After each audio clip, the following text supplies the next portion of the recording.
जोर से बोलिए हर हर महादेव।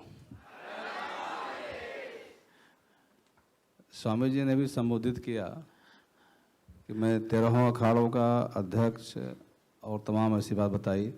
अब मुझे खुशी हो रही है कि मैं ऐसे महान संत के साथ आज इस कार्यक्रम में हूँ। मैंने त्रंबकेश्वर जो कुंभ लगा था उसमें मैंने एक बात कही थी, उस पर कई प्रतिक्रिया मेरे पास आई। मैंने कहा था कि स्वामी नित्यानंद जी महाराज सनातन धर्म के रीढ़ की हड्डी हैं। उस प्रतिक्रिया के बाद काफ़ी लोगों ने हमसे पूछा कि आपने ये शब्द कैसे कह दिया। तो मैंने सबसे कहा कि स्वामी जी अपने सनातन धर्म की रक्षा के लिए, सनातन धर्म के लिए भारत में नहीं अभी तो पूरे विश्व में उसका प्रचार प्रसार कर रहे हैं। तो इसलिए मैंने कहा कि स्वामी जी सनातन धर्म के रीढ़ की हड्डी है। तो आप लोग उनके शिष्य हैं। आप लोगों में जो क्षमता है वह दिखती है, लेकिन मेरा कहना यह है कि स्वामी जी से जब मैं पहली बार मिला तो मुझे ऐसा लगा कि स्वामी जी में कोई शक्ति ऐसी है जो व्यक्ति को खींच लेती है। मुझे ऐसा लगा। और स्वामी जी का प्रेम, स्वामी जी का स्वभाव, स्वामी जी का एक जिस तरह से लोगों के सामने पेश होते हैं, उनका स्वभाव, मैं कहने में कोई संकोच नहीं है, निसंकोच कहता हूँ कि वह संत स्वभाव है। और संत स्वभाव ही ऐसा होना चाहिए। स्वामी जी में सब ही वही गुण हैं जो एक संत में होना चाहिए।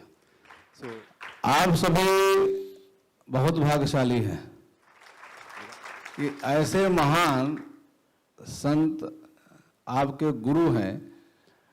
इसलिए मैं कह रहा हूं कि आप लोग भाग्यशाली हैं।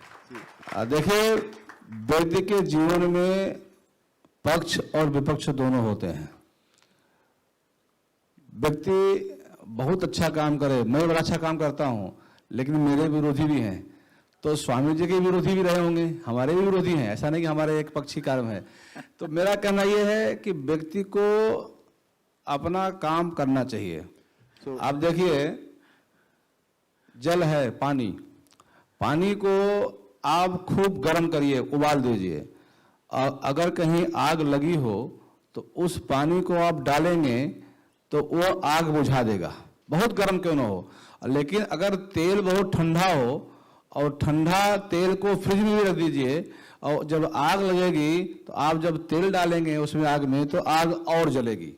तो आदमी अपना जो जल का जो स्वरूप है, जल का जो आचरण है, जल जो करता है, इतना गर्म करने के बाद भी वो अपना आचरण छोड़ा नहीं। इस तरह हमारे स्वामी जी हैं।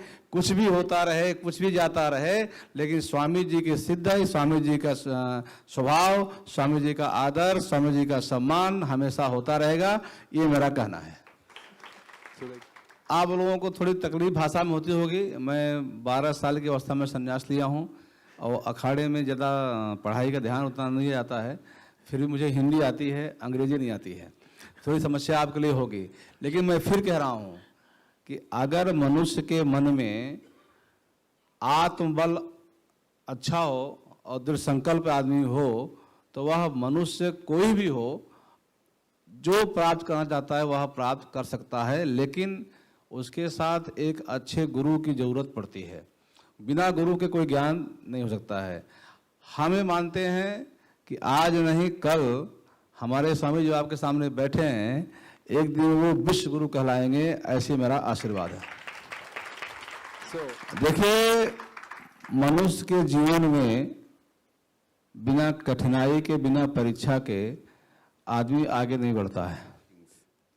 स्वामी जी आज से करीब मेरे ख्याल से 15 साल पहले जो भी रहा होगा, कुंभ मेला के पूर्ण कुंभ मेला इलाहाबाद से पहले जो आपके विषय में चर्चा की गई, तमाम लोग कहे। मेरा तो कहना यह है कि जब कोई भी संत महात्मा या कोई व्यक्ति आगे बढ़ता है तो उसके प्रति राग द्वेष ईर्ष्या रखने वाले बहुत सारे हो जाते हैं। तो कुछ लोगों ने षड्यंत्र करके आपको किया, लेकिन मैं आज भी कह रहा हूँ, उस दिन भी कहा था कि आपने बिल्कुल जिस तरह से धैर्य का परिचय देते हुए और आपने जो ध्यान लगाया वह सबने देखा हम भी एक बार टीवी में देखे कि अग्नि में एक चारों तरफ बैठ करके आप ध्यान लगा रहे थे, तो मैं लोगों से कहा कि यह संत स्वभाव है और संत रूप में ही रहेंगे, इन्हें कहीं भी कोई भी कुछ नहीं हो पाएगा। आज फिर मैं कह रहा हूँ आपसे, जिस तरह से आप आगे बढ़ रहे हैं, बढ़ते जाएंगे। कुछ लोग हैं जो रुकावट डालते रहेंगे, लेकिन आप रुकेंगे नहीं और आप आगे बढ़ते रहेंगे, हमेशा आगे बढ़ते रहेंगे। हम तो हनुमान जी से यही प्रार्थना करते हैं आपके लिए कि जैसे भगवान हनुमान जी ने गदा उठा करके सारे पापियों को नाश करके पूरे संसार में सनातन धर्म का ध्वजा फहराया, इस तरह आप करें और आपको सफलता निश्चित मिलेगी। एक दिन लोग कहेंगे कि नित्यानंद स्वामी हमारे सनातन धर्म के मुखिया हैं। स्वामी जी के विषय में जितना कहा जाएगा उतना कम पड़ेगा, जितना आप कहें। और स्वामी जी का स्वभाव सब जानते हैं, हम भी जानते हैं, आप भी जानते हैं। आप लोग तो बहुत दिन जुड़े हैं, हम तो तर्कसर मेरा जुड़े हैं, लेकिन स्वामी जी में जो एक शक्ति है उसका आभास लोगों को कम पहचान है।